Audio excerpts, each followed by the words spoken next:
Okay, we're going to be giving a talk this evening about antiquing, as you probably guessed from the title. So, speaking into the mic. You know, this is really uncomfortable with my beard. Okay, so antiquing. To begin with. Can be your assistant. Let's hold that. Right. Testing. Like this. Can I do it like this? Okay. Right. So antiquing. I've decided to break this down into sections to make this easier. First section with antiquing. Start off. You really want to look at wood selection to begin with. Antiquing is a long process. It doesn't begin with a finished instrument. So, beginning, wood selection. Looking at whichever instrument you want to copy, you've got numerous things to take into account. Where is the instrument from, or what kind of wood was used? Did the maker have a taste in nice wood, or did they, like our good friend here, just pick whatever they found at the local market? This instrument is a good example. It's made by an English maker. It's Panormo School, dated 1800, and it shows you one of the key things to consider when you start out. Are you picking wood because of its aesthetic beauty, which in this case is really actually quite striking? The left-hand side of this has some truly bizarre flame going on in the upper bout, but it probably sounds terrible. It's not the first choice of wood anyone would actually make for a new instrument, so take that into account. Also looking at, are you going to be making it using as traditional material as possible? If you're doing English making, do you want a sycamore back?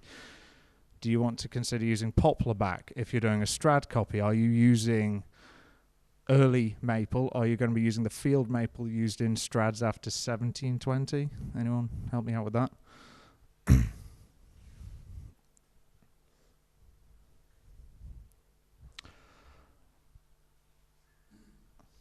So, you can tell I planned this really well. So begin by looking at your wood choices. It's probably the single most important part of antiquing, because if you start off with the wrong wood, the end product is irrelevant. You're still going to have an instrument that fundamentally looks wrong. Another thing to consider is look at the wood used for the scroll. It probably isn't going to be maple, whereas you may have a maple neck due to neck grafts. Traditional woods used may include apple wood, which I can tell you is nigh impossible to get hold of because I've tried. Other woods you may get are beech. I believe I've seen pear wood used. So that then brings into account what are you going to do regarding the scroll. Are you going to do a graft? If you're going to do a graft, are you going to use a flame maple neck? Are you then going to put peg bushings in? These are all things to consider before you even start making the instrument. This is in the design phase. From wood choice, you then get the obvious move on to the wood that you're going to use. Modern wood is not the same as wood that would have been used at the time. If you look at early... No, it's fine. Don't move. Yeah. Look at a lot of early makers. If you take, for example, my favourite makers, Brescian makers, the fronts they used had extremely close grain. Modern spruce that we get these days simply does not look like that. It's not had the same growing conditions. They would have harvested this wood 500 years ago almost, so it will have grown in a completely different climate. So can you get the same properties from the same aesthetic piece of wood? It's a difficult choice to make. Are you going to go with sound or are you going to go with image? What do you want to choose first? I personally choose sound. So, and that can then limit your choice of what you're actually going to copy. Or you can just damn that and make anything anyway. No, that's fine. Great.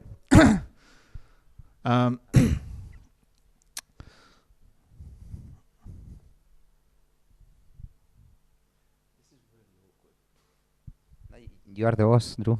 Yeah, just keep talking, make a joke. Okay.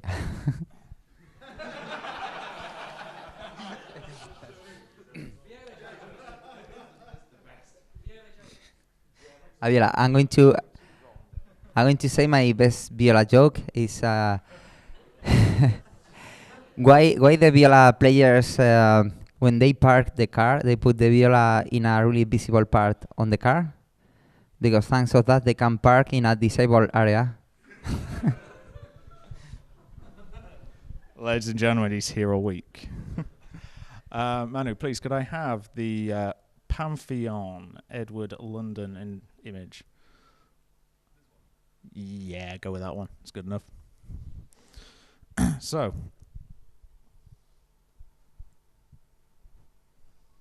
I had this all planned out to be like a Bluetooth, to project a presentation, but sadly not.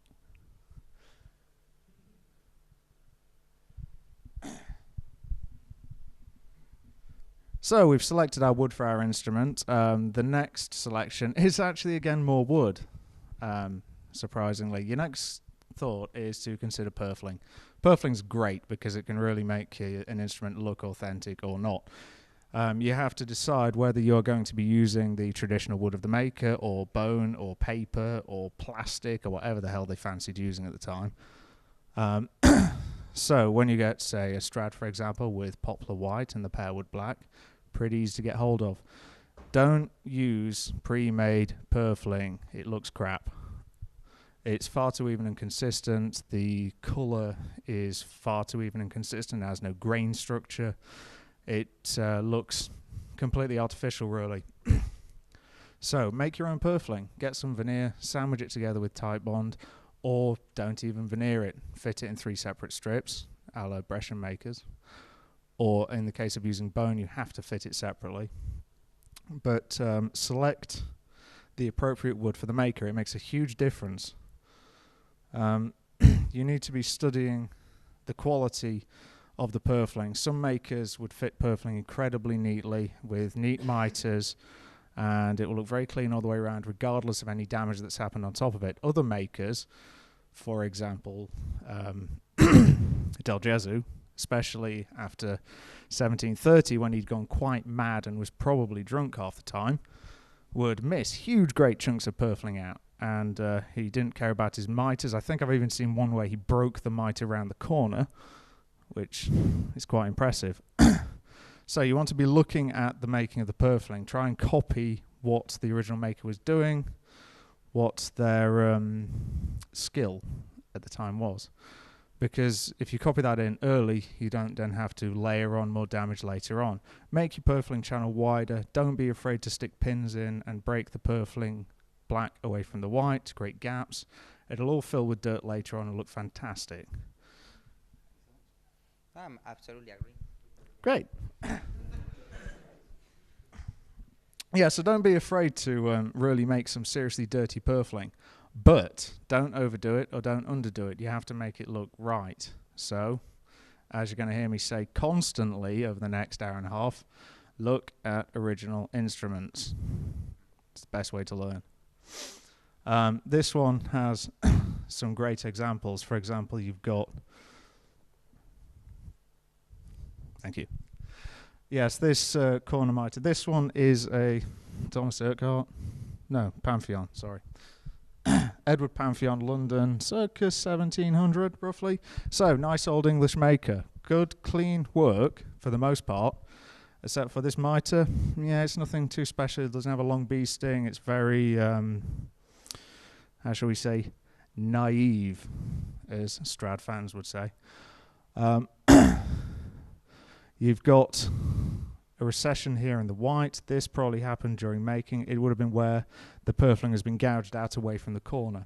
As the gouge comes in, it digs into a section of the white where the grain is heading upwards, tears a lump of it out, and the maker thinks, oh no, I'm going to have to start again, or doesn't care and just carries on. So this is the kind of thing that you want to try and mimic. Sometimes if you're not doing an actual bench copy of an instrument, which, let's face it, most people wouldn't be, the easiest way to do this is to just let it happen naturally. The best way to achieve that is to make your own purfling, because the natural veneers you'll use have random grain structure. You can even build them with the grain structure as awkward as possible if you want, so you get tear out all the way along. quite simple to do. Moving upwards a bit,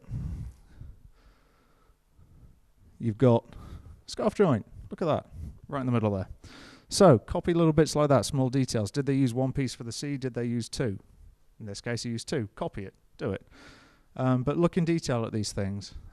Take into account the width of the black and the white. You want those accurate as well. All very important points.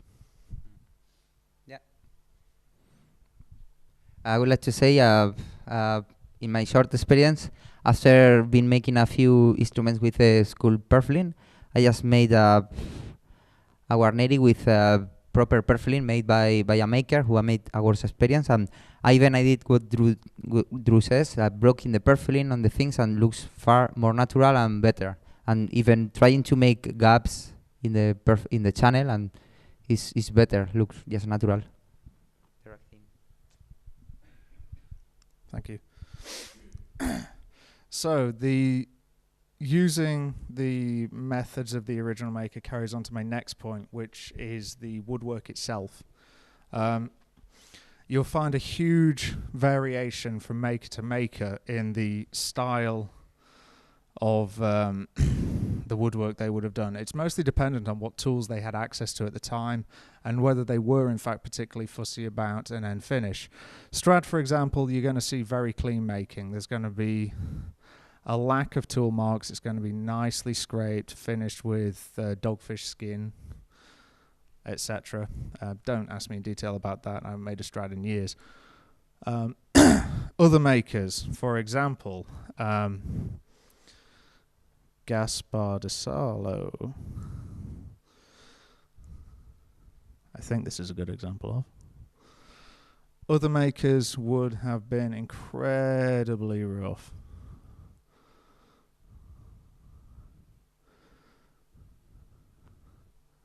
That one. Could we zoom in on the back, please?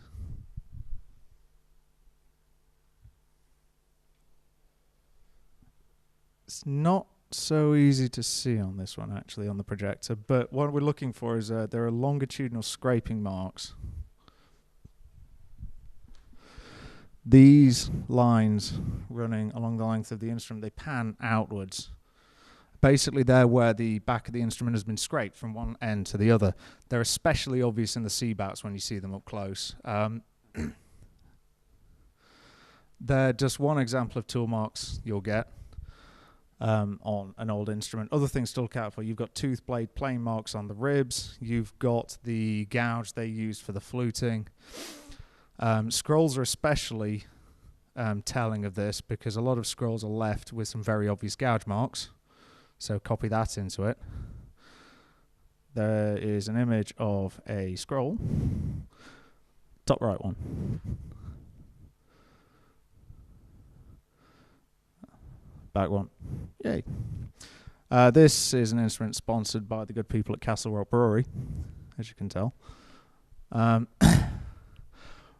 This is an instrument I've actually made. I couldn't find an image of the original one, but trust me, it's there. This is a very obvious thing that you see sometimes. This area here shows these parallel lines running across. What those are from is that when the scroll was carved originally, it's done completely with a chisel. And as you move down into the peg box, the sides of the chisel start taking gouge lines out across the top of your peg box. If you look for these marks in original instruments, try and think how the original maker was making them. Don't just copy it and then use a file or a rasp to smooth everything out, because then you've lost the tool marks which give it its character. These ones are particularly telling and really quite nice. When the instrument is unvarnished, they look terrible, and you have to restrain yourself from getting rid of them because they're really obviously sloppy making. Another example is, another scroll please, that one. This is our good friend Thomas Urquhart. So if we could zoom in on the top section here. Again, we have this. This is where he's knifed around underneath the scroll and not been overly careful. He's cautious, but his making is still a little bit sloppy. And you've got chisel marks from moving inwards, gouge marks all around the edge of the scroll. You have to be careful to get those left in the instrument, but don't make them too obvious. Any tool marks that you do, when you apply dirt and varnish to them, they become enhanced. They will show up even more. This is especially true on the ribs when you're using tooth blade planes. If you leave them visible in the whitewood, you will have them horrendously visible on the finished instrument. It will be zebra striped. What you need is them to be scraped clean, but not too obvious under natural light, because they'll pick up dirt, it will get into the edges, and that then will look like you've tried too hard to make it have those tool marks into it, basically.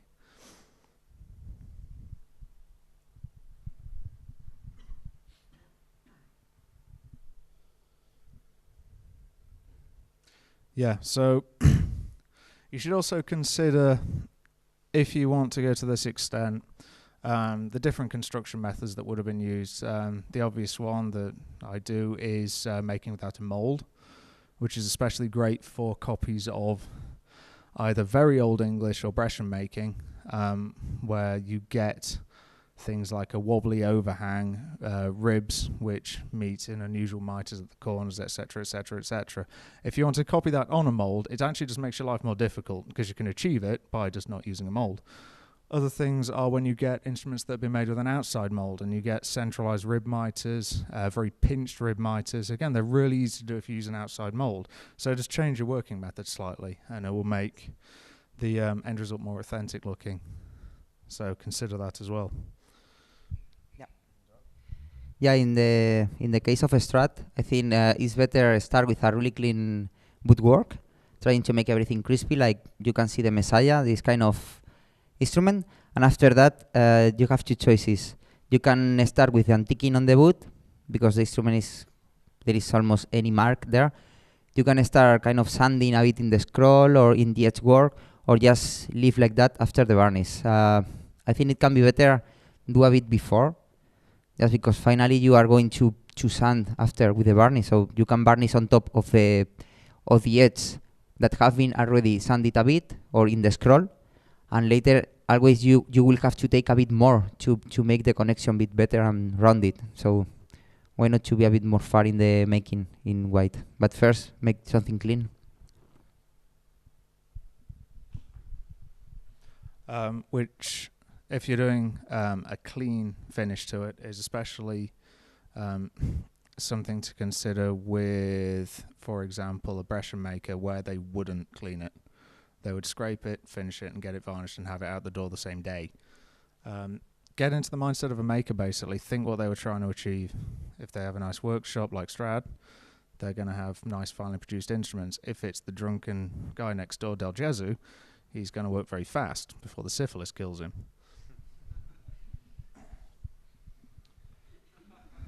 It's quite true.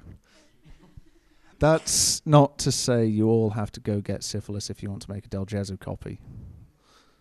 But I can assure you from doing purfling quickly, being drunk can help.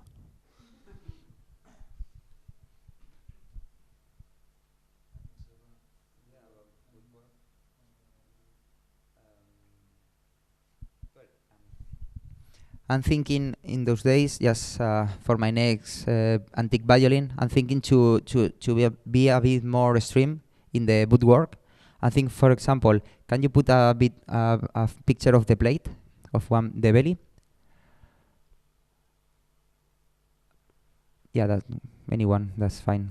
Well, I'm thinking to scrape a bit parallel on that way in the area of the feet of the bridge, just to try to get the effects when you see an old instruments is completely destroying this area, like a big patch every in the 2 feet, no? Just to get these ideas, and here also for the wet and the things, no? You can do that after varnish, but I think if you do that before, you can get the varnish that goes more inside, and you can have nice effects, I think. And later with the dirt, you've got already the texture of the wood. just try the things.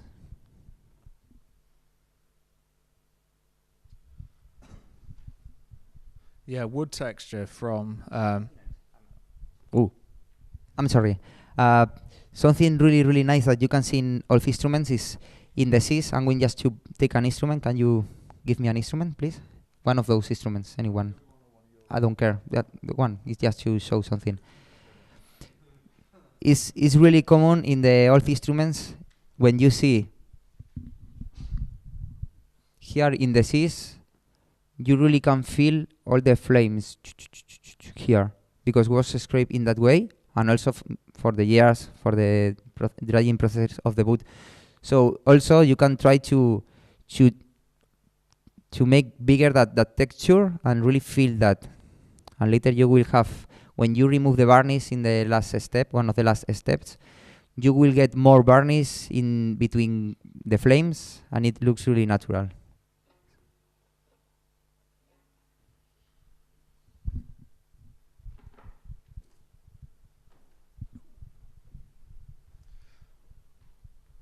Yeah, so with the usage of tools, something I just remembered and thought of actually is consider the gouges you're going to use. It's especially true with scroll carving. Put yourself in the position of an early maker, especially if they're working on their own. Do they have a set of 24 brand new scroll carving gouges, or do they just have 3? So have a look at the types of gouge they use. If you've got one gouge mark across an entire scroll, carve a scroll with one gouge, and you'll get the right result. Have a look at, for example, the fluting. Try and match the exact gouge they use for the fluting, if they even did fluting. Some fluting may have actually been finished off heavily with a scraper, for example, and you'll get a wobble to it. All these things should be taken into consideration when starting making, so that you can make sure you have the right setup to achieve what you want.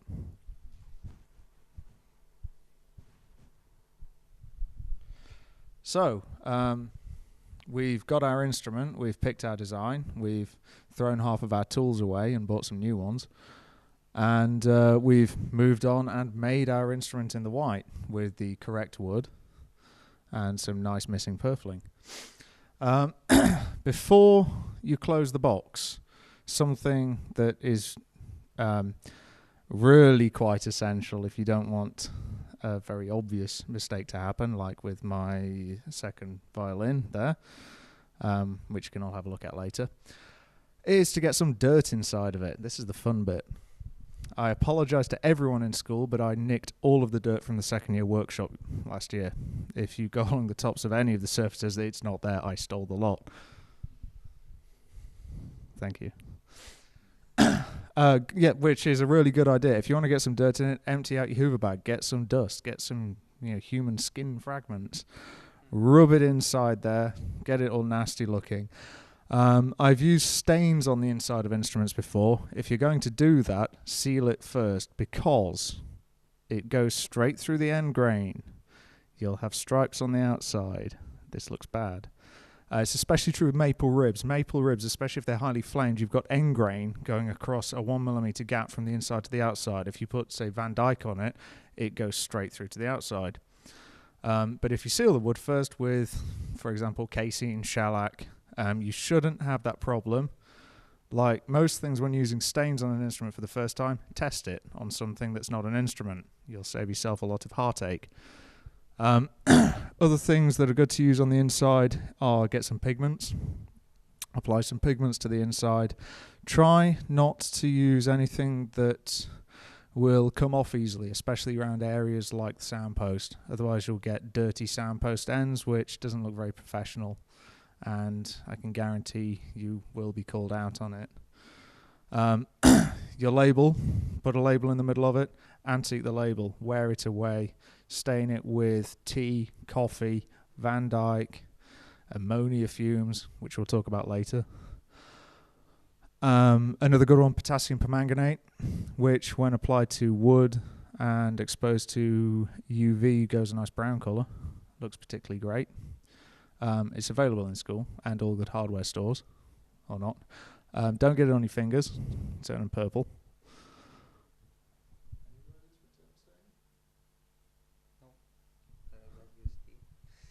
Yeah, just use tea. Yeah. Tea's good. Potassium dichromate, actually.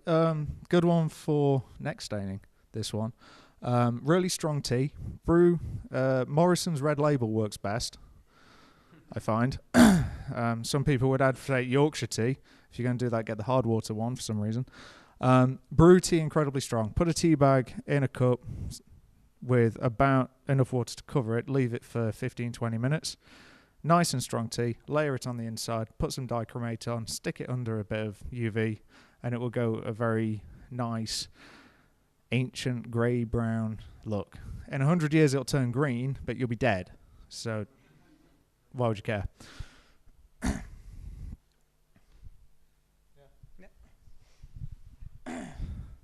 But yeah, also about the label.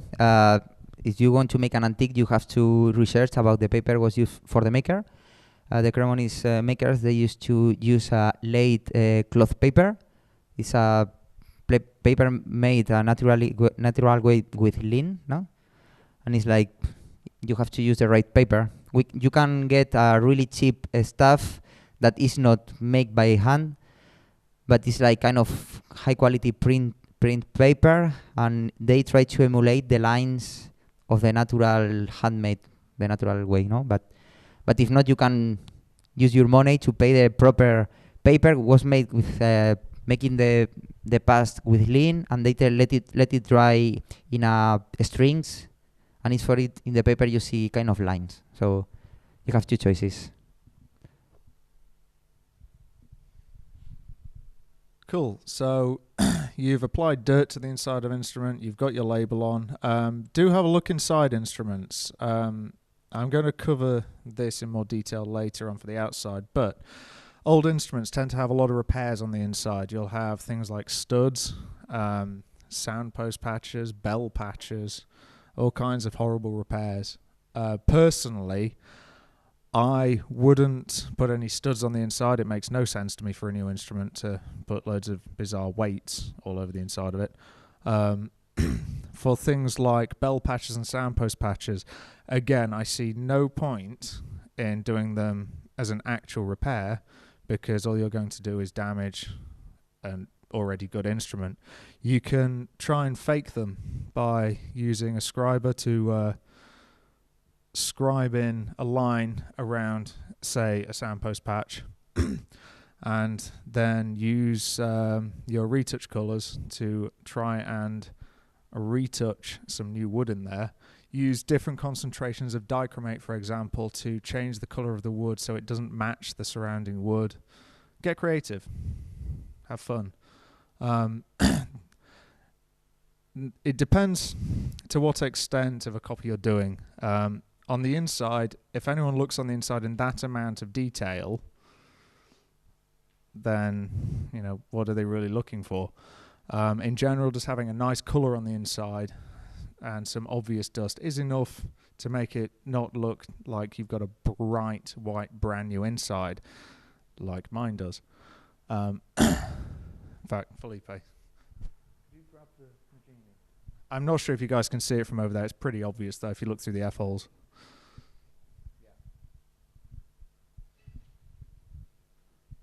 You can try and angle the F-holes towards the light and outwards so that people can see the back. Tilt it that way so the F-holes face that way. Right. Tell me if you can see this. If you can't, you'll have to have a close look later on. Look through the F-holes. Can you see bright white back? Yeah? Anyone?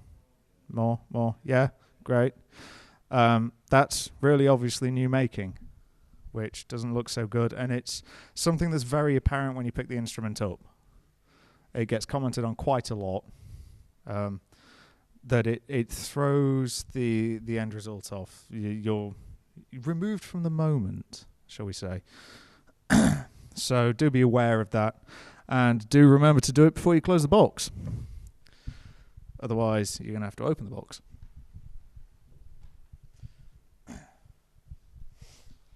So we've closed our box, we've got our instrument completed. Now this is where the really fun bit begins. You've just made a nice brand new instrument. It looks all lovely and clean, and you're getting ready to put it in the UV for the first time. You're next going to get yourself some 150 to 40 grit sandpaper, a nice coarse file, possibly a rasp. You're going to want a soundpost setter and other blunt objects because you're going to apply the pre-wear. By pre-wear, this is woodwork which is damaged or missing from the instrument where the varnish has been worn completely through.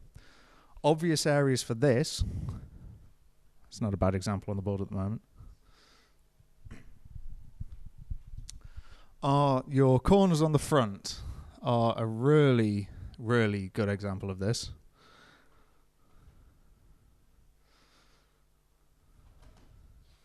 Zoom and enhance, please.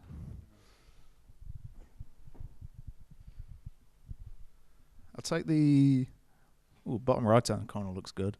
Yeah. Poor violin, indeed. Okay, looking at that front treble side corner, you'll notice it's no longer there.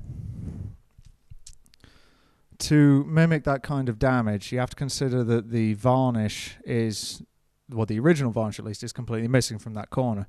So there's no point removing that after you've varnished it. Get some sandpaper or a file or a knife or a gouge or a chisel or a saw and cut that corner off. Take it off completely. Get rid of it. Make it go away. Then using sandpaper down to about 240 grit, smooth it out to make sure that there are no tool marks. If you've used a rasp, for example, you don't want to have your wear look like it's been done with a rasp because it's a little bit obvious. So smooth that off with sandpaper. Don't be afraid to go quite extreme, but do consider as well if you're copying. I mean, in this example, I can see a rib from here. That's not good. You have to consider at which point you're going so far that the instrument is open to damage. If you've got exposed ribs from the front, then you're likely to get even more damage very quickly. The edgework is there for a reason. It protects your ribs. If it's not there at all, it's not protecting your ribs. Other areas, if we could scroll down a bit. Can't remember whether this one has a good example. And we'll go to the right. That's the left. That's an edgework repair. Actually, just zoom out a bit. This might be kind of obvious from... Look at the edges of the instrument and the upper and lower bouts. Zoom out and unenhance, please. Thank you. You'll usually see flat spots here, here, here, and here. They're really obvious. It's where the instrument's been lent on its side. This is, well, pretty common to violin, viola, and cello. I think cellos... probably double basses get it especially badly. Double bass is probably the worst. I'm getting nodded out by Neil. Basically, it's where an instrument's been lent on its side. How to mimic that? Take your violin, or viola, or cello, or double bass, whatever your preference is. Lean it on its side, put it on a flat surface, see where it touches. Sandpaper those areas of edgework off.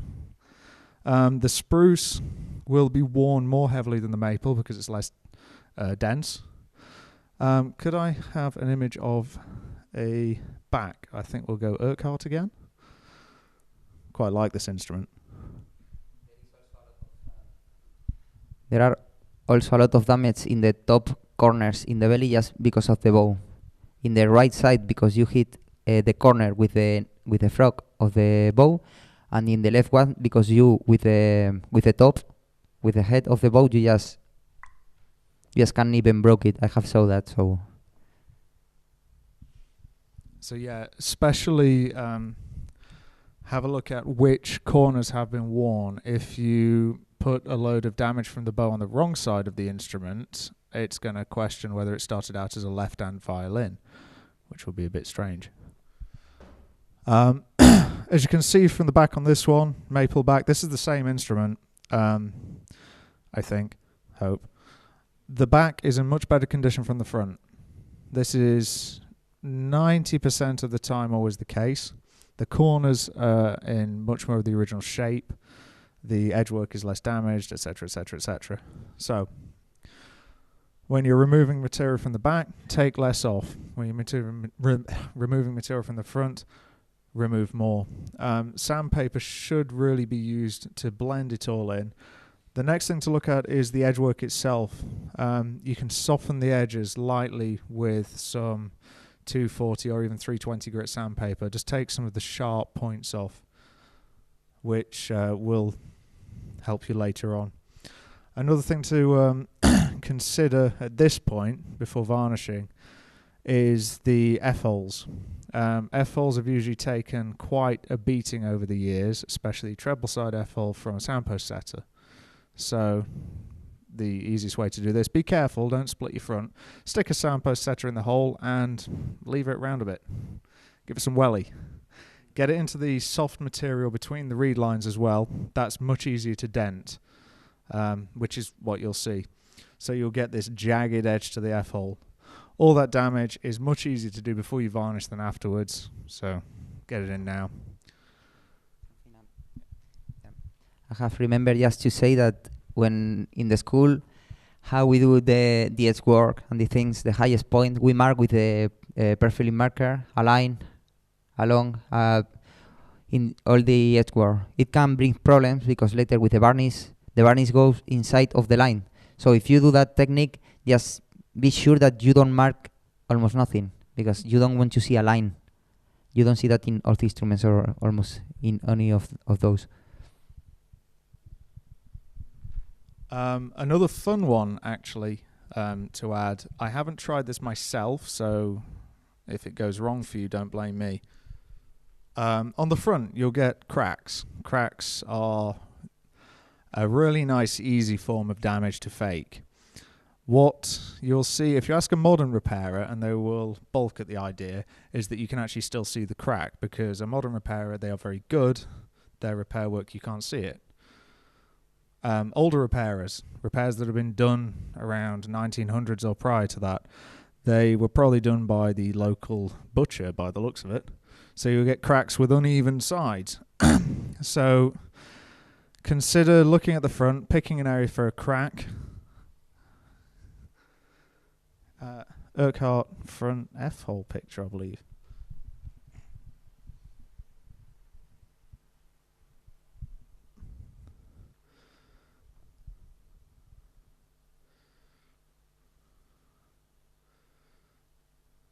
Hello. This is one of my favorite cracks. Thank you, everyone. At least someone got that. There's a crack leading up there. This is a really great crack to do. It's really easy to do and looks kind of cool. Something I haven't tried recently with it is before I do any varnishing is to take a hard edge and to actually run it along a reed line to create an imbalance from left to right. So you actually have a step in the instrument where the crack has been joined together badly. This shouldn't cause too much damage. Felipe's already laughing at me. This shouldn't cause too much damage. What you're aiming to do is basically push some of the wood down by 0.02 millimeters. You're not aiming for much. Something that's detectable by the human index finger, but isn't going to cause an actual crack to form, because that would suck. So yeah, sorry, just wanted to throw that one in there for pre-damage. Your heavier damage should now be done. It's pretty easy to kind of just pick some obvious areas to do it. Scroll's a good one for this as well. Start taking the high points off the scroll. Back of the scroll, you're going to have some heavy wear on there where it's been slid in and out of a case. You're going to get wear to the sides of the scroll where it's been pushed against things for tuning, where it's been held by a player with their greasy hands. Eyes of the scroll might be damaged or even knocked off. Give it all a good going over with some sandpaper. Smooth the edges out. You don't want anything too clean if it isn't too clean on the original making. And about the perfume? I don't know, would you put boiling water in the perfume just to... Yeah, something I've been trying to perfect and have in some ways achieved is if you look at a lot of older instruments, the purfling has swollen above the level of the rest of the plate, so it's not level. What this causes is later on when you add dirt, you get a buildup of dirt against the edge of the purfling. It's a very subtle feature, but it looks it looks really great and authentic. It's an obvious place for dirt to accumulate, and it's much easier to do if you actually have swollen purfling. What I've tried is, for the white, I've used wood from a sapling tree. Specifically, I used wych elm, which I chose because it was there. The unfortunate tree didn't even see me coming. So it was a young tree, about 2 inches in diameter, which I cut down and turned into veneers for the purfling. Being quite soft, fresh wood, as soon as the water hit it whilst I was cleaning the instrument, it swells more than the wood around it, which is quite seasoned. So it then sticks up out of the body, which looks, yes, it looks a bit unneat, but it does give a surface then for dirt to build up against, which can look quite interesting. I'm just wondering whether I've got a picture of that, actually. Can I have a look at pictures of backs? Sorry, I hadn't actually thought of this before picking pictures. Thank you, Felipe. No. No.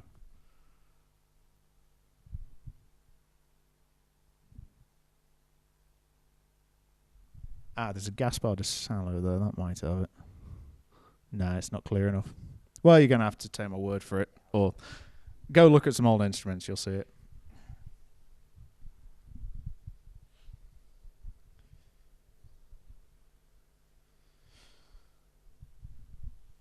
So yeah, that should really conclude any tool marks you want to put in. Next up, you can get to the fun part of actually putting some varnish on it, which is great. So break, anyone? Before I continue, we can talk about really fun things like ammonia. So everyone, welcome back. Hope you had a nice break. We certainly did. I was going to open up the floor to some questions, Julian. This is completely unscripted, by the way.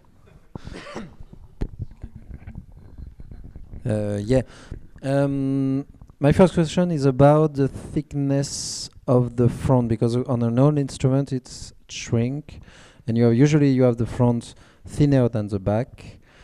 I wonder if you do something about for that, or you rather prefer to have the same thickness of the back and the front. And my second question is, it's about the corner. If you can explain why do you cut off the corner before the varnish process?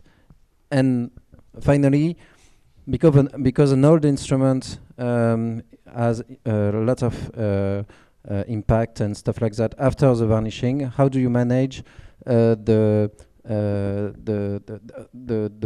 woodwork before and after varnishing? All excellent questions. Thank you very much. You're welcome. Okay, so to answer you... I love you. Thank you. Oh, I don't know if I can carry on now. In answer to your first question, which was about the thickness of the front. Basically, yeah, if you see old instruments like, for example, a Strad with its 2.1 millimeter thick front, yeah, it is thinner on the original instrument. No, I wouldn't copy it on a new instrument. I would basically make the thickness, the correct thickness to achieve a good sound. I'm of the opinion that sound should come first above all else, especially when antiquing. That's why I wouldn't do such things as put repairs on the inside, which are real repairs. Basically, sound first, aesthetics second. So I would make the front the correct thickness for what would work. I won't go especially thinner just to maintain it being in keeping with an original instrument. Um, in answer to your second question, which was About the corners. the corners being cut off and why I do that first. Just thinking about this, basically I can't give a really good reason why I cut the corners off first, apart from I am going to apply a ground stain to the entire instrument. So when I remove varnish from those areas after varnishing, you'll have what will look like old wood showing through, rather than then removing wood from the corners after varnishing, exposing new wood, and then having to stain it again to look old. So you're just essentially removing another step from the process and making your life easier. And your third question,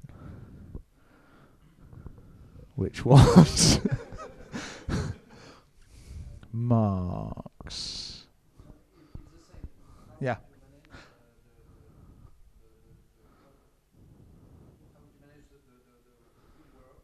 Yeah.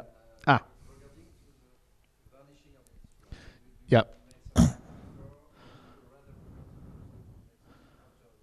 Yeah. So, in regards to the woodwork before and after the varnishing, I would finish the woodwork as close to the woodwork of the original maker as possible. So, nice, clean, or not so clean. In the case of, for example, an early English or Brescian maker, you're going to have edgework straight off the knife, and then begin by softening some of the edges before varnishing, just because it's easier. Again, you're saving yourself the potential to damage varnish you didn't want to damage. But after varnishing, you can still take, for example, a piece of dowel and burnish some of the edges down a bit.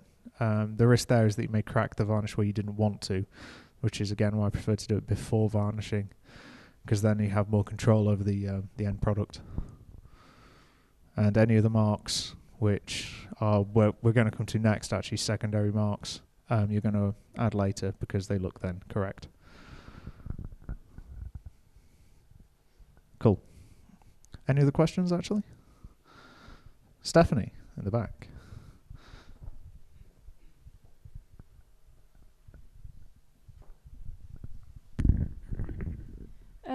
What's your opinion on imitating distortion in the instrument, for instance, where the sound post is in the back, or syncing where the bridge is in the front?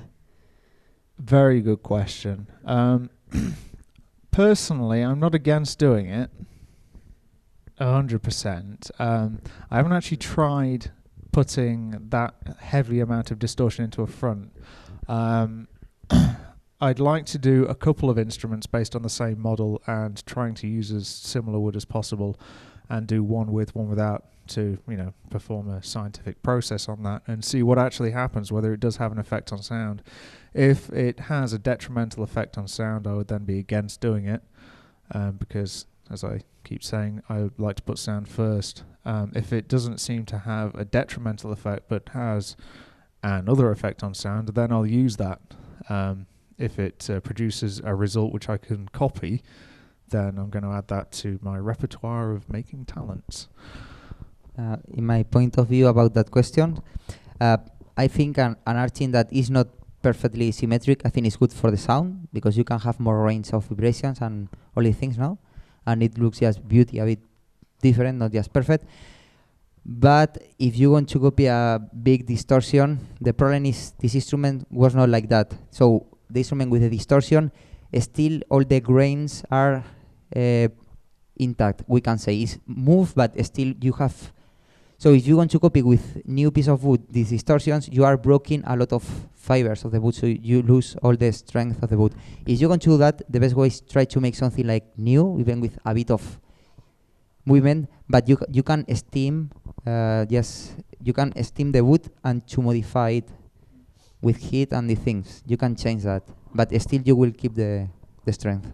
Yeah, I was going to ask afterwards whether you would think of ways to create real distortion. So like steaming or... Yeah, you can make just like in restoration a plaster cast and modify the plaster cast and just do that, or just put the sound post with a lot of tension and just with a lot of damp and the things, try to move. You can try those things.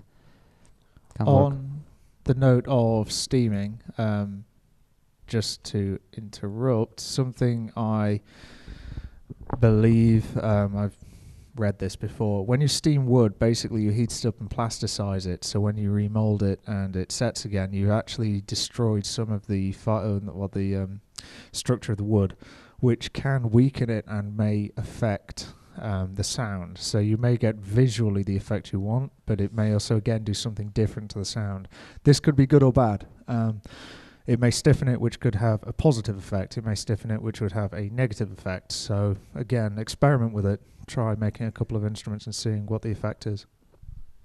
Thank you. Any more questions? No? Great. So for the next bit, we've got our instruments now completed in the white and suitably assaulted with sandpaper and other such instruments of torture. They are now ready to accept a ground stain and begin the varnishing process.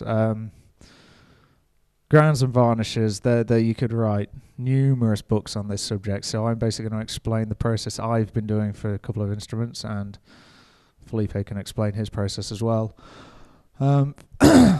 First thing I do is prepare the wood for varnishing, which in my case means just give it a quick clean. Nothing too drastic. I like to not overly finish the surface of the spruce, for example, because that way the reed lines tend to stick up and you can get quite a nice corrugated finish, which I find personally quite attractive. And I tend to see on a lot more on Brescian and Old English instruments. So I like to do it. For my ground stains, I love ammonia. It's my best friend. It's Even if can kill you.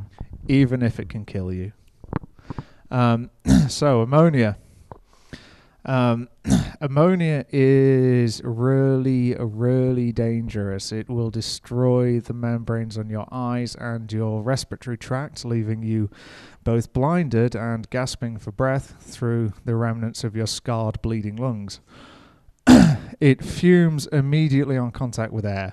So the ammonia I use is what the school actually has, you'll be told, is 880 ammonia. It's a 35% concentrated ammonia solution, which is strong enough to fell an elephant. Basically, you should use it in a well-ventilated area. Outside is best. This stuff stinks as well, so if you live with other people, be aware you're not going to be very popular. Basically, you want to be wearing eye protection. Ideally, you want to be wearing a respirator. Upon exposure to the air, a small amount of it will fill a room faster than you think and cause you to go running out of your basement screaming, like I've done before. So really do be careful with it. But on the plus side, it's available from all good eBay stockists for £3.50 a litre. Buy it now. Because it's drain cleaner. So, ammonia, man's best friend. Incidentally, also, you can clean your drains with it. But my process for a ground then involves ammonia fuming. Do not apply ammonia directly to wood because it is, well, highly caustic and you won't have much of a violin left, which will be kind of funny. So, ammonia fuming is the name of the game. What I do is have the wood cleaned. I like to have a look at my instruments under a black light once I've finished the woodwork, simply because black lights show up animal glue. This is really handy for all that glue you missed, which you thought you got and you can't see under natural light. So stick it under a black light, get any excess glue off, because that will affect ground stain. Any of you who've put nitrite on top of animal glue will know that lovely ghosting effect looks really terrible. So first, black light. Make sure you've got all the glue off. You're then good to go pretty much. For ammonia fuming, I've done two methods, which have had both good results. slightly different. I'm not sure which I prefer more for different reasons. The Violin, which you may have looked at, that has had several weeks in UV, followed by potassium nitrite, and then fumed in ammonia, followed by double strength potassium nitrite, followed by more UV, and that came out as a kind of nice golden silver colour, which was old, very old looking, and quite attractive. Unfortunately, I'm not sure that didn't actually have quite a detrimental effect on the wood, because that instrument distorted very quickly and heavily.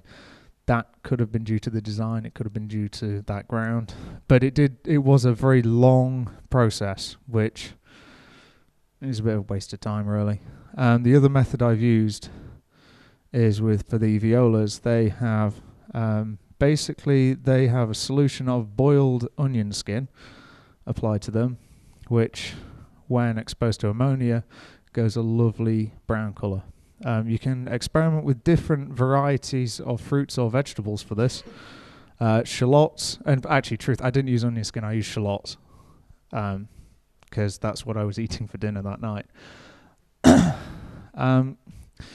Basically, what you'll do is take your onions. Red onions have a different effect. They can go slightly green, which you may want. It's also good. White onions, brown onions. Get your onions. Basically, take your onion skin. You don't need a lot of it. Put it in some water. Boil it away for 30 minutes. Reduce that down, and you'll get a nice kind of bold red-looking liquid, which miraculously doesn't smell of onions.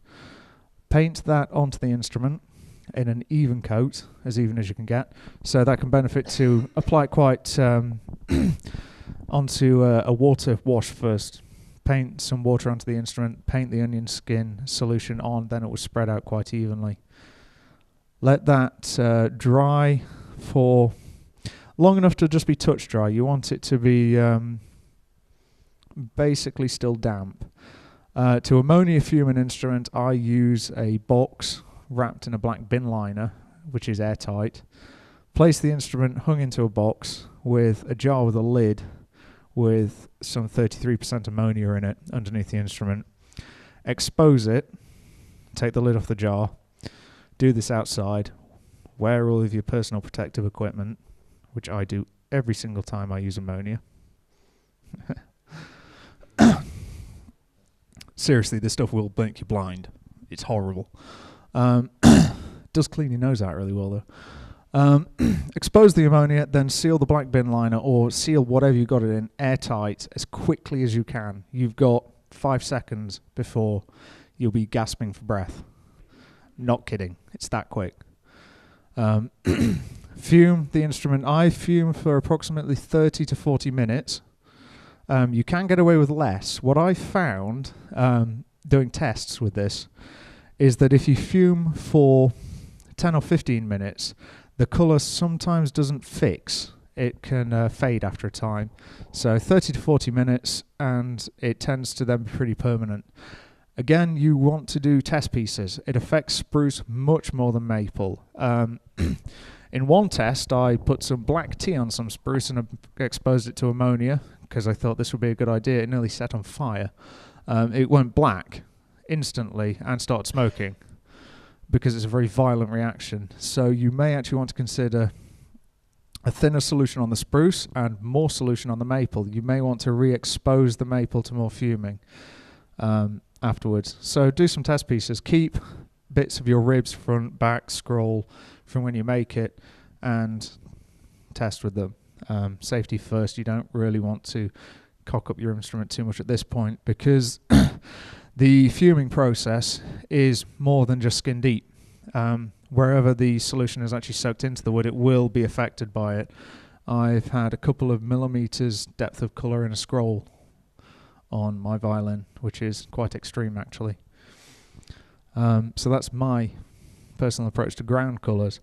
Ammonia reacts with many things to change colour, so go out there and discover the wonderful world of corrosive chemicals. It's all at your disposal. Well, I have made something really simple in my first violin, the one with the strings. I just have followed the school process, and after the school process, in the moment of the oil, I just have put yellow with a bit brown pigments just to make it bit color. In the other, I made the Barras technique of the saffron whiskey. Okay. I found these two methods a bit weakest color for antiquing. I think in antiquing you want to see a bit more darkness, like in these two instruments of Drew. I think it's better because later when you remove, you can see here. You see here in the ground a really shiny yellow color that I think doesn't look real for an old instrument that has 300 years. So I'm thinking now to make normal ground, but after that just seal with a really strong varnish color. Not color, just the varnish you burn when you cook the varnish. That is really dark. Just a few coats just with a cloth. I think it can make a nice color, but I'm going to try. I think it's a good way to do it. Or try Drew's stuff because I think it's really good as well.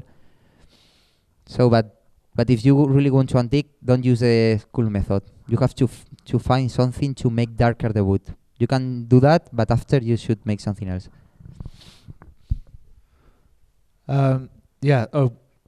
On darkening the wood, I actually forgot one part of my process. With the violin, I didn't just use ammonia. Having fumed and nitrited and everything onto it, I actually used some Van Dyke crystals, which you may have come across. It's black walnut stain is another name it comes under. It's actually made from the shells of black walnuts boiled in water, which extracts a stain from it. Don't get it on your fingers again because it stains human skin. Mix that with filtered water. The crystals readily dissolve and make a nice brown stain, and you can apply it in a very pale fashion and build it up gradually to the required darkness of wood. Some theories are that Brescian makers used black walnut stain on their instruments originally, and it looks pretty accurate. But be careful, if you use too much of it, you'll kill the reflection. So again, do a little test piece. It loves spruce. It will stain spruce very quickly, and again, it will go straight into all of your end grain. So you have to be careful about that. But application, have a practice at it.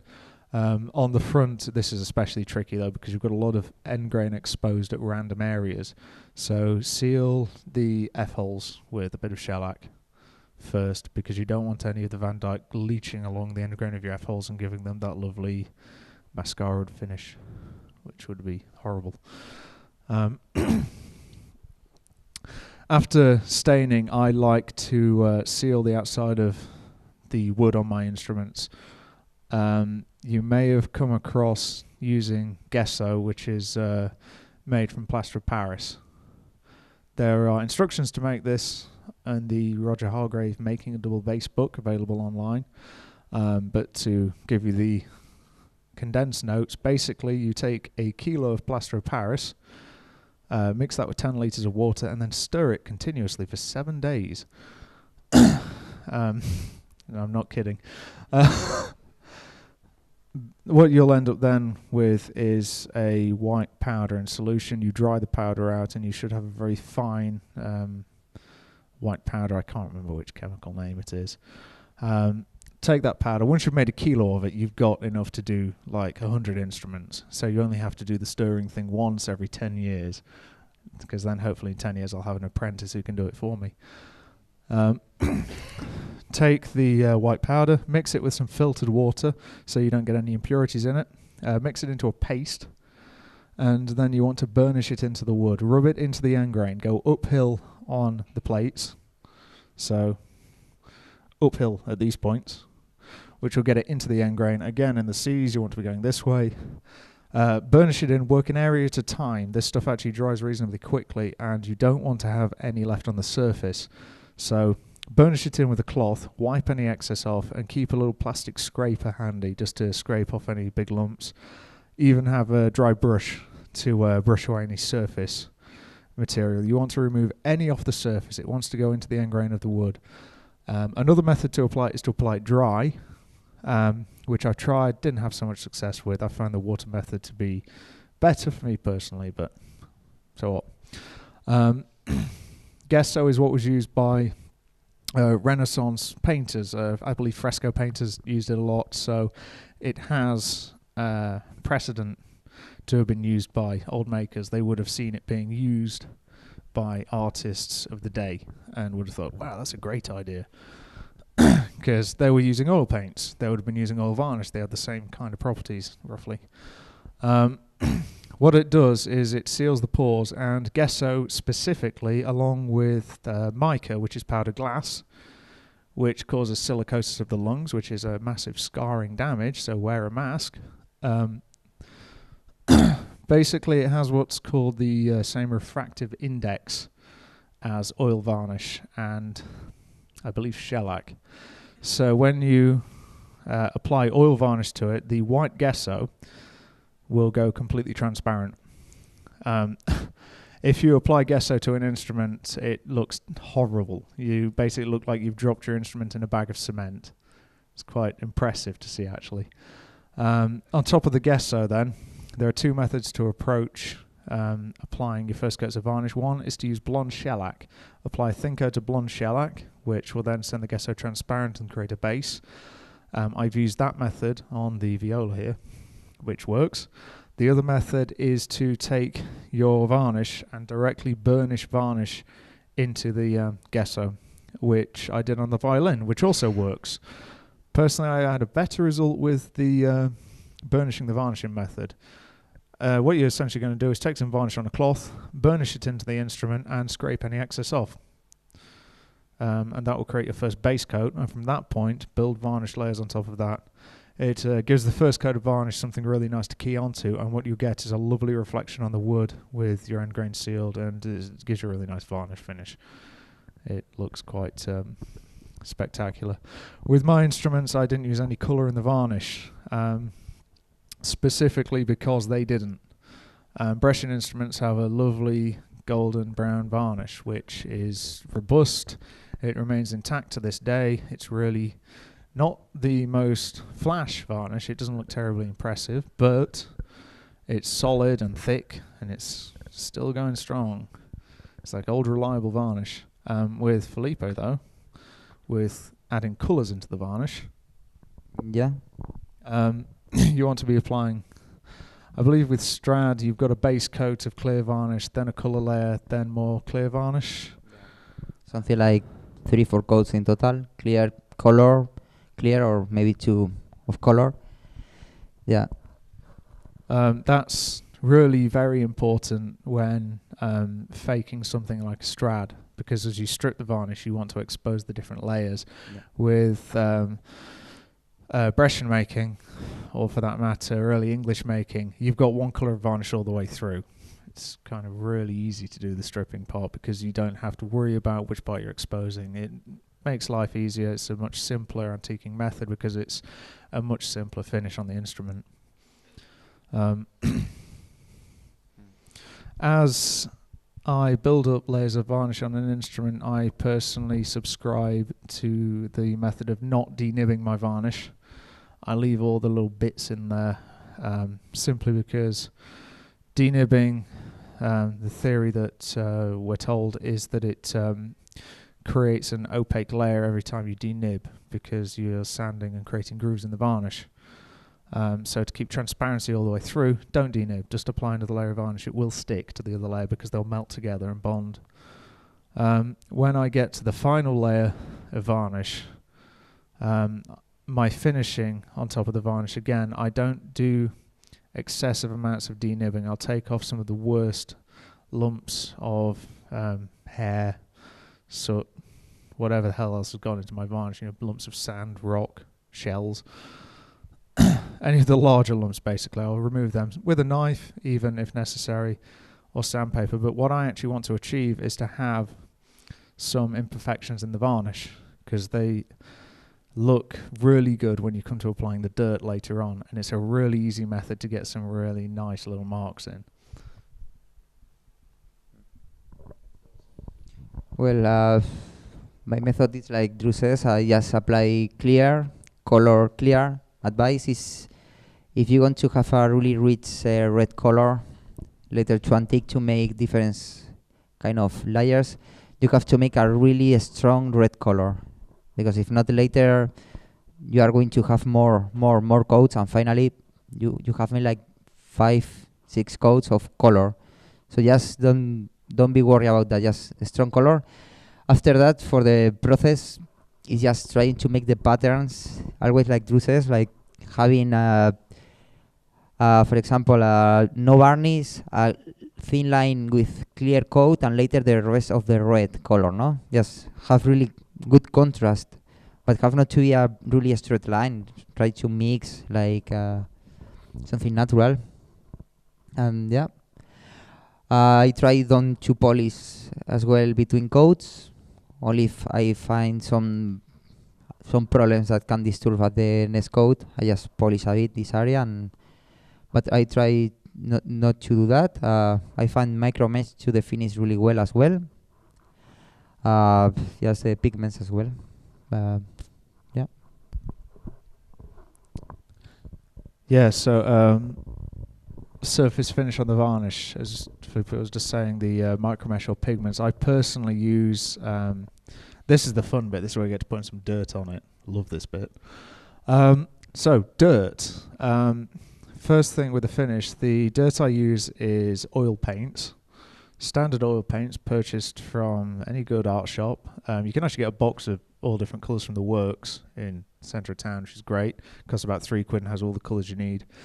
Oil paint itself, because of the nature of it, pigment suspended in oil, it's actually slightly abrasive, which you can really use to your advantage at this point. After denibbing my varnish lightly, the first thing I'm going to do is mix up a sludge of a variety of oil paints and burnish the top of the varnish to start to wear the varnish into a naturally matte finish, basically. It's much like using rotten stone or micro mesh, except it's quicker and easier, and the dirt then starts to get into all the little nooks and crannies you've left. Which, when choosing the colour of your dirt, the primary colour I tend to use is Van Dyke Brown, which is not the same as Van Dyke Crystals. It's a colour of oil paint which is a deep red-brown colour and happens to look exactly like dried rosin, which is really useful. You can mix that with, I prefer to use a charcoal or slate grey rather than lamp black, because it has a different reflectivity to it and is less stark. Umber, sienna, ultramarine, sap green, vermilion, all of those colours are really great to use. If you're using ultramarine and sap green, use tiny amounts of them. You really don't need a lot. And get a little tub, mix them together. It's like being back in primary school, age 4 years old. You get all your paints and you mix them together to see what kind of colour it all makes. The idea is you get a kind of grey-brown sludge. Change the constituents of the sludge each time you do it. Mix different quantities of colours in. Add some more grey in one. Add some more umber, some more sienna in a different one. Because as you build the colour layers, you'll then build different colours in to the various marks. And then this will look natural rather than one uniform colour of dirt, which wouldn't happen on an instrument. So I burnish the first layer of colour in, wipe it off, and the result of that is you won't notice that you've actually done anything, because the dirt that's actually stayed is very minimal. So what you then need to do is begin applying marks and wear to the instrument. Your initial points of adding marks are to start adding small scratches all over the place. I use a scriber. I've used the edge of a square. I've used a paper clip. Anything. Just pick random objects. Have some fun. Blunt scratches are quite good. As well, with your varnish, different drynesses of varnish can create different scratches. If your varnish has been dried excessively with ultraviolet, it's quite brittle, which is not necessarily a bad thing. As you scratch the varnish, it doesn't tend to be pushed out of the way, it tends to break and shatter out of the way, which can create some really quite interesting scratches, especially on the back of an instrument. we should have a fine example here. This instrument has got scratches everywhere. It's great. This, yeah. Basically, you'll start by adding the first 10 or 20 years of scratches. Put a few scratches on the back. You need to look at wear patterns. I can't really talk in detail about this simply because we'll be here all night and no one wants that. Look at old instruments. Go through as many images as you can get. The common area for scratches is in the back of an instrument, slap bang in either the middle or further down on. Not for cellos, yes, excellent point. Violins, violas. This comes from where they've been laid on flat down in a case and pushed inside and out of cases, and they're rattled around on the back of a horse and carriage, being jostled up and down.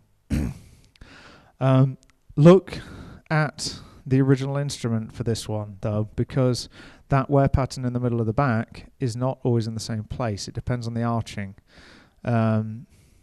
Easiest way, actually, stick your instrument on a flat surface and see where the arching connects to the ground. That's where the scratches go. Well, where in the old instruments, like the neck was not changed before, the angle was a bit less, so the touching point was bit more in the middle, in the center of the back, and today we've got that point. Can you? Yeah, in all the instruments, well, in the Baroque period, we can find those patterns, something like high in that point, and today we can find a bit more lower, something like that. Just think about that. So it's not wear touch actually today. Yeah, so that, again, it's a case of look at wear patterns and try and understand where they've come from and why they've happened. So as you add the first layer of scratches and marks in, other marks that you can do on the front include take an old bow tip and start stabbing it into the varnish around where the bow would have accidentally been stabbed into the violin by the player. I'm not sure if I've got any good examples of this, actually. Could I have a picture of a front, please? I think Urquhart again. Front of the Urquhart instrument should do it. Work in small amounts. Don't put too many scratches in at one point. And also, if you're going to put scratches in an obvious place like on the back, put them everywhere, but do very faint little hairline scratches, because they will be all over the instrument, but it's very unnoticeable. The major points, you can do some really deep gouging scratches and have some fun. As you apply scratches, do not just stab a scriber in, move it from A to B, and then take it out, because you'll end up with a really artificial-looking scratch. You need to get a kind of sweeping motion going to try and make them look natural. Otherwise, it just looks a bit too obvious. Yeah, I can't see much bow damage on that one. Also? Now different directions. Yeah, different directions.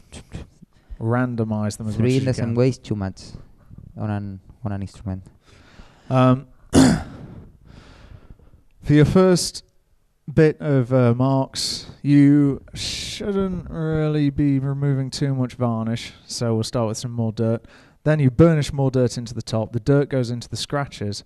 Don't just wipe some dirt on and then wipe it off. Really grind it in there, because what it will do is smooth the edge of the scratches over and round them so that they're less sharp. This, again, looks more natural, like wear. Next up, you want to use alcohol to start stripping the varnish away from the edge work wherever you removed wood before you began finishing the instrument. So the corners, the upper and lower bout, edge work. Take some alcohol, either the standard 80% proof stuff available in school or some meths, whichever works for you. Rub it on the varnish comes off. It's really quite a simple process. Take it off the scroll, start looking at edge work and thinking where that varnish has come off. You can also consider at this point, where you take varnish off, at some point a repairer has put some varnish back on. They've probably used spirit varnish. Retouch varnish is good for this. So you can start to consider adding varnish back on where you've removed too much varnish off, and then that starts to look like a natural build-up, because then you burnish the old repair varnish into the new varnish, and you can add some scratches onto that. That's an ongoing process. You keep doing that over and over and over and over and over and over again until you build up layers upon layers upon layers of scratches and damage and marks, and they all look like they've happened at different periods in time because they all have a different coloured dirt rubbed into them, and it builds a natural progression for the instrument. At this point, I've done some really horrible things to instruments. You can start doing things like edgework repairs, but you don't have to do them for real. Scribe a line into the varnish at the edgework. If we could just scroll down a bit on this one. This instrument has a replacement edgework from here to about there.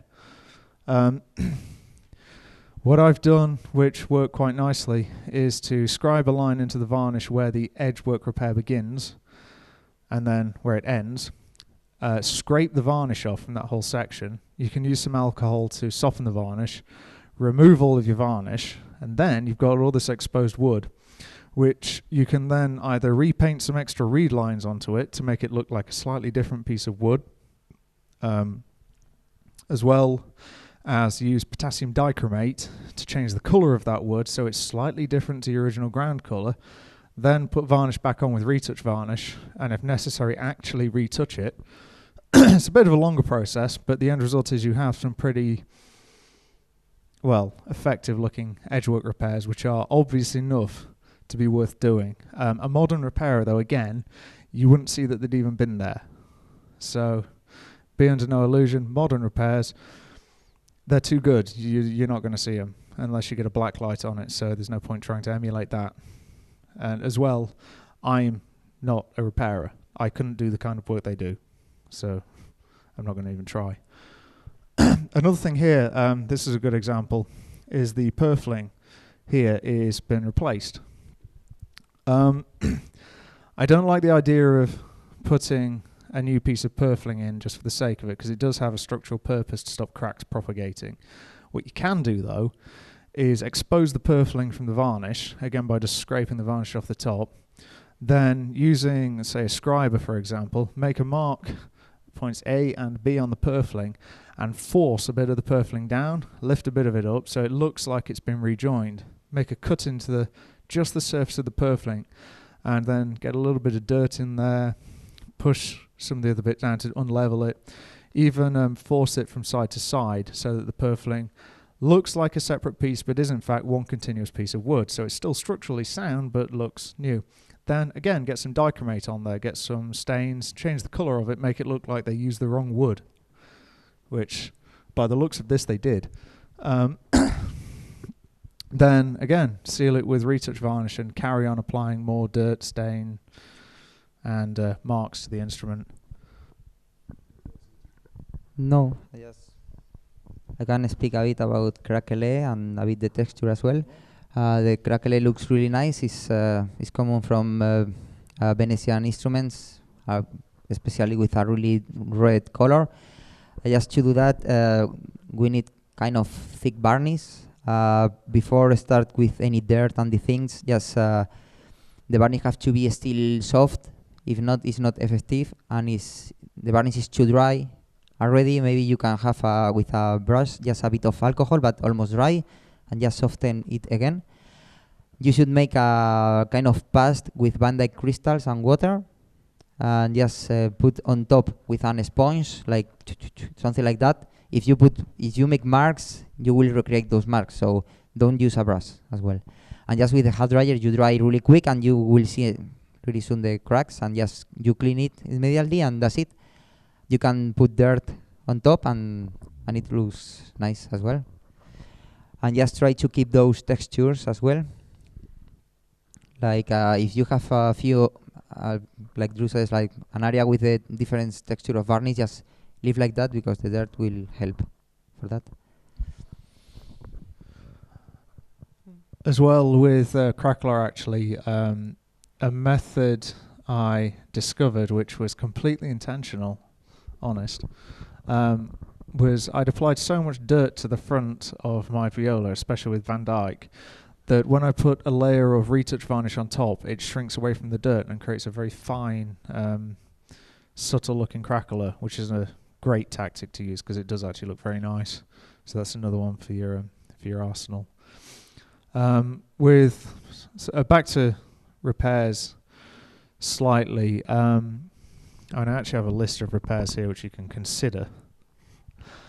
Edgework repairs are really quite easy to do, but you should only really see them on a lot on the front of most instruments because it's where the spruce gets damaged.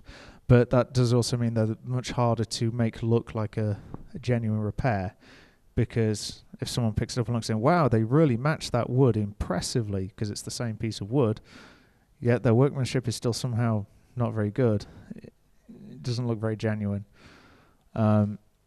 So do try and play about with retouch colours for that one. My other list of repairs, which you're going to love, includes edgework replacements. You've got bushings in the scroll. Peg bushings in the scroll are the single easiest one to do because you do them before you carve the scroll, which is really great. That way you end up with these amazingly good-looking peg bushings afterwards because you've just varnished on top of them. So put those in, carve your scroll. Oh, hey, you've got peg bushings. Great. Net graft is a miserable one to do. But again, that's done early. And you can either fake a net graft or do a real one. If you're going to do a real one, you do it during the making. And that gives you the option of having a different wood for the scroll as to the neck. If you're going to fake it, you can actually select some wood which has a shift in the flame. For example, if you've got a piece of maple which drastically changes flame at one point, place that at the nut, and you can kind of disguise that into being different wood for the scroll and the neck. It's about wood selection again. You've got F-hole nicks are sometimes moved on old instruments to change the stop length, especially Brescian instruments where you get some really bizarre looking F-hole placement or nick placement where it's suddenly an inch lower than it should be and looks quite odd. But you can easily just put a little triangle of wood into the F-hole nick and then cut a new F-hole nick. That one is a bit extreme. Reshaping F-holes. This is also done on old instruments and yeah. Again, you can just scribe a line around the varnish though and retouch some new wood into where you wanted your original F-hole shape to be. I've not done that one personally. I've got a great plan for it though. Crowns and button grafts. These are sometimes traditionally seen. They're really quite straightforward to do and look quite nice. If we have a back. If you do a crown, consider faking a button graft. It's another really easy one to do. Describe some of the varnish, strip it out, recolor it, repaint it with a retouch, and you get what looks like a new piece of wood like that. Second you. In this case, we have the crown which has been put on. This is where the neck has been replaced to change it from a Baroque to a modern setup, and the shape of the button needs to be adjusted. In this case, the button has also been replaced, and by the looks of it, replaced with some considerably different wood, which you can just paint those flames on. And then put some retouch varnish on it, and it looks great, and it's really easy to do. But the overall effect is that you actually have one piece of wood, so structurally it's still very sound, which is great, because we don't want to actually damage an instrument too much.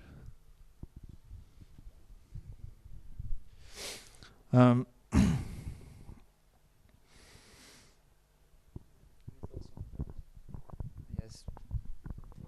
Be really careful with the alcohol, because you can make a complete mess. Also, yeah, really. Be really careful. Take calm with that. You can soften the alcohol with linseed oil. You can try, or with water and change the proportions, or use ethanol method. How it was the color of the violet stuff like Paul have, no? Potassium permanganate? No, the alcohol like this. Oh, meths. Yeah. Central heating for tramps. Okay, so just try different methods. Try to make when the wet works. Normally, what you see is a proper boot of the instrument, and later you see a line with dirt because all the varnish went to like it push at the varnish at that way, and it makes kind of line with dirt and soft varnish, and later is a healthy varnish. So just try to recreate those lines and the things. Yeah, nice marks. I think it's really cool as well. Make something really nice in the bridge area, where the bridge fits. Like, you can try make more dirt, bit more cracks. Even you can try to make kind of more dirt in the soundpost area, like a retouch, thing like that. The ribs also is if your ribs have not the nice reflection, for example, you can even paint one by one all the flames, but only in one go with one viewing. You can do that in the back as well. I have done and looks nice. On the note of doing damage in the bridge area, which does look really great, and it's exactly what you tend to see on old instruments. Do consider that if you put loads of lumps and bumps and bits of varnish missing, when you've done all that and you're like, wow, that looks amazing, then you think, and I've got to fit a bridge to that. So consider again that you're going to be affecting a working area of the instrument. That bridge is supposed to connect to the instrument, so you have to be able to fit a bridge to it, and also that bridge connection is going to be good. It's quite easy to fake with using just dirt patterns, though, and it will still look quite effective without being too detrimental. On the note of stripping varnish, I don't have really any experience with colour layers in varnish, but on clear varnishes, as you strip varnish, especially off areas on the instrument which would naturally lose some, you'll have to look at wear patterns for that one. They tend to be any area the player touches with their hands will be stripped. As you strip with alcohol, you can chip away some varnish as well with like an opening knife or a fingernail, and you'll be left with quite a sharp edge. Burnishing dirt again will remove that sharp edge because the abrasiveness of the dirt will soften it gently.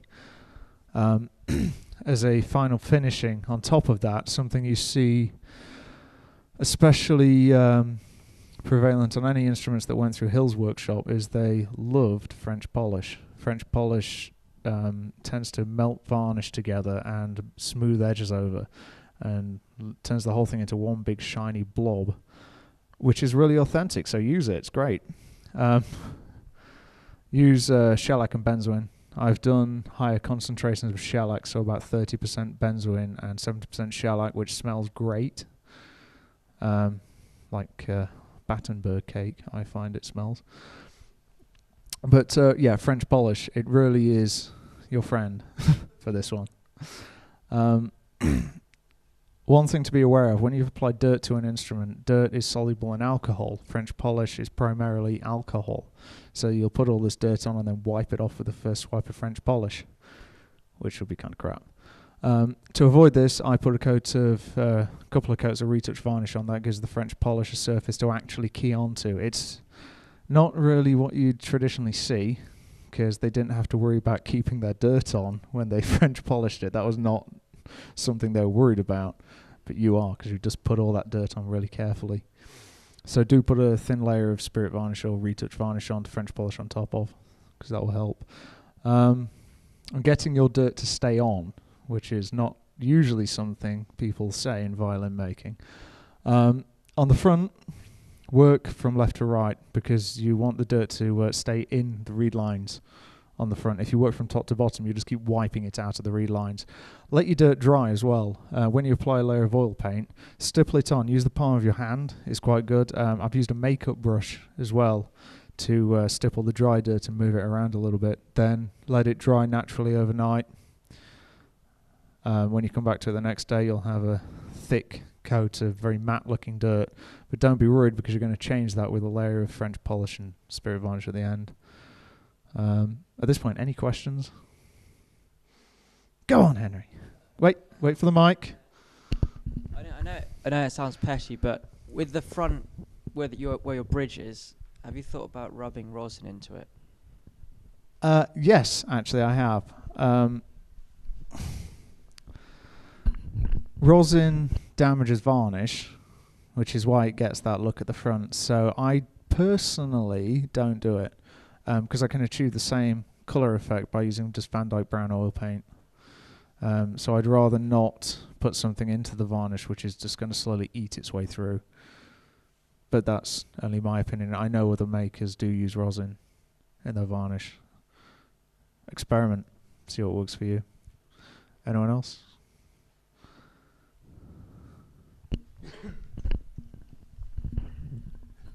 You said before about putting scratches in good places. What are good places? Very good question. It's not really. Scratches in good places. To be honest with you, look at original instruments, especially look at instruments by the maker you're copying, because you'll tend to get them in different areas. As I mentioned with the big area of scratches in the middle of the back. That's the most famous one for violin viola, where you get this big bunch of scratches, which also means you can make it look far too obvious when you do it very easily. Look where they're situated. Get as many images as you can. Go and see old instruments. Go to an auction where you've got thousands of instruments and just have a look. If you can get pictures, take pictures. Use as much reference material as you can. I try and build up files of images, which I have in front of me whenever I'm antiquing, because there's no better way to do it than to just copy something that's authentic. If you have an image in front of you with loads of scratches on which are authentic, copy it. Even if it's just a pattern of scratches and it's not off the same instrument you're copying, it's still an authentic looking pattern of scratches that would have happened in that area. So do that. Reference material really is invaluable at this point, because then you don't tend to put in marks which are completely nonsensical. And also, Felipe, you said before about aging under the bridge feet, and I saw on your instrument, but you didn't really explain how you would do that. Well, the point in the what I have done before is just make the setup when the varnish was new, just because I wanted to try the instrument just before make the antiquing, and just the bridge made itself the damage. When the varnish is too soft, it's just you remove the bridge and you take it off. But anyway, what I want to do now is just scrape the wood before start with the varnish and with the with the wood treatment before, just to have already that I will have the color of the ground, but with a bit of texture. Like Drew says, I don't want to be too extreme because I have to fit a bridge. But anyway, there is something called depth that later you can put a bit, sand in a bit, and you will have the same level again. So it's not a big problem, I think. I think it's really nice to have not something just square like the bridge, something more, something bigger, not just with something like have it really have a huge life that instrument, no? So just look instruments again and do that. You can use scraper, your nail, try to copy the ideas and later try to mix the colors, all the things. Thank you very much. Going back to fuming, how much ammonia do you use? Basically, for a violin, I don't have an exact amount. I've used different quantities each time. On average, I think about 30 milliliters of ammonia will easily fume a violin. Basically, as the ammonia fumes, I believe it turns to water, but ask a chemist. I still won't drink it anyway afterwards. So you need enough ammonia to fill the atmosphere in whatever container you're using with ammonia fumes. 30 milliliters was fine for a violin. If you're continuing fuming, you want to replenish the ammonia you're using, because you can keep using it again and again and again, but eventually the solution in the jar is going to be doing nothing.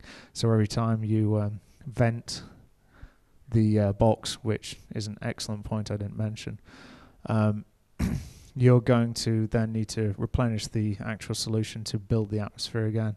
On the subject of venting your ammonia box, definitely do that outside. And the only good PPE you can have is a very solid pair of running shoes. Get upwind of it, open it, and run. Don't look back. Whatever you do, if you hear screaming, especially keep running and don't ever come back.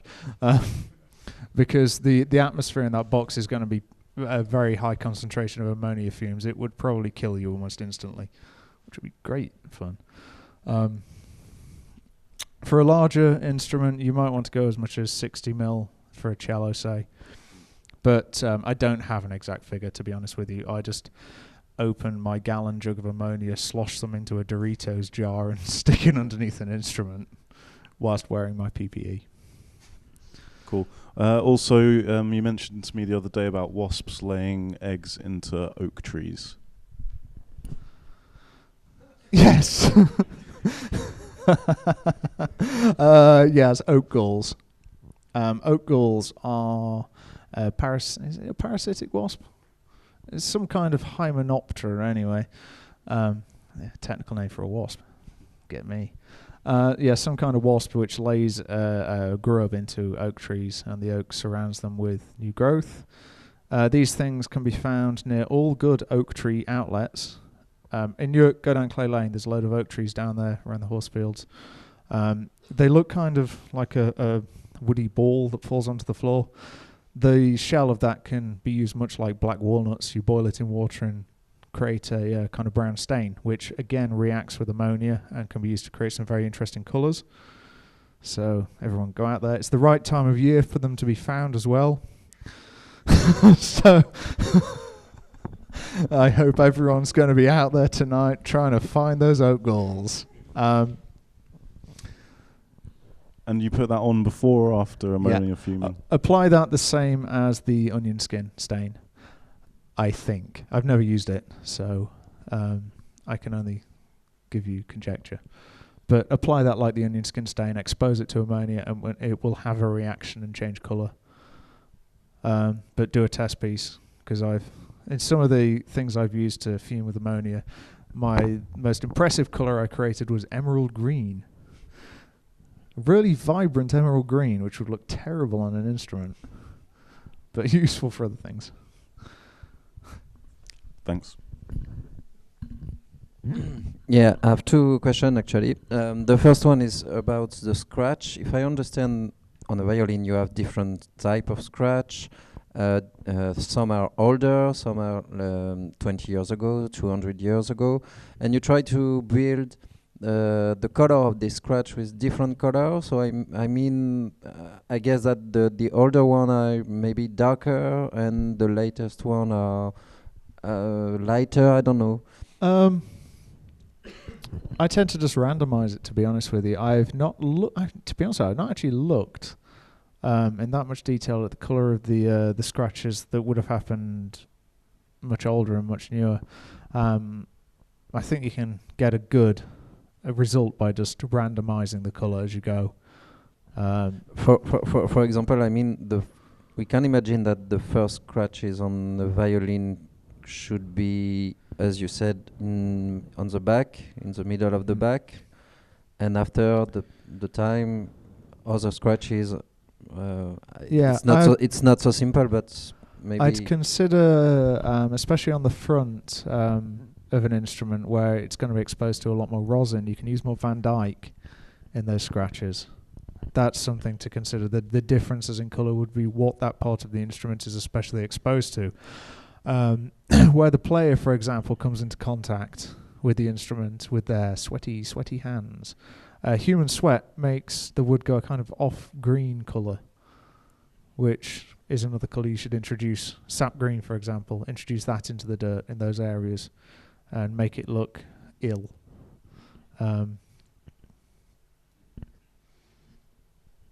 Which is what I'd look at. And my second question is about the ground color of the wood. On a non-instrument where the varnish has been removed by all this stuff, you have the wood on the surface without anything. And do you think this color of the wood is the same everywhere, or it's maybe it's darker on the area where the varnish has been removed and lighter under the varnish. That makes sense about the transparency and the reflection of the varnish. Consider the areas where you've removed the varnish. You're actually going to be exposing them directly to dirt, which will change the colour of that area compared to the ground underneath anyway. And that you can actually control by, again, changing the colour of the dirt you expose that area to. Like, for example, a sweat pattern around the chin rest area. You could introduce some more green there, so that the wood itself takes on a different colour and a different hue where it's had things soak into it over the years. And you can then as well cover those areas with some retouch varnish so that you get different patches in that area. You need to look specifically though at instruments of the time period and maker to see what was actually happening. So again, get lots of reference images and try and copy it, try and have a look at what's really going on and mimic the damage. And then you can expose as well. I mean, if you're going to expose edgework, expose different areas of edgework at different times as you're applying different dirt layers, and you'll build up different amounts of dirt into the exposed wood, and then you can recover them with retouch varnish, re-expose them, which is a very quick process. Retouch varnish takes minutes to dry, really, when you're applying dirt. So.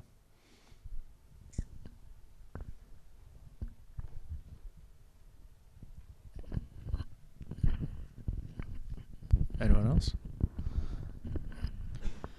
Do you have any thoughts on antiquing a cello? Would you do anything different? I've never antiqued a cello, so I'm not really an expert on it. The only thing I do different is when compared to the smaller instruments, your violin and viola, its wear patterns will be considerably different. It's played in a different fashion. As well, if it's old enough, the back of the cello, and you see this on tenor violas, they have the plug from where the cello was played in a marching band with a strap. So you can interpret the damage from that as well, and also include the repair where that plug has been put in, because it is a essential point. Whether you do that plug for real though or just fake it, that's up to you. But yeah, you're going to have considerably different wear patterns on a cello. And then, as I say, if it's old enough to have been played with a strap, you're going to get different wear patterns again, but much older, and they won't be continuing. So you'd add those wear patterns earlier and then leave them and add the other wear patterns afterwards to build up that effect. Also, I think in the construction method, so many cellos have been reduced, so maybe you have to try to match the arching, like with less fluting, things like that, like more till the edge, just to try to get the style of thinking that the instrument was bigger, something like that. Thank you.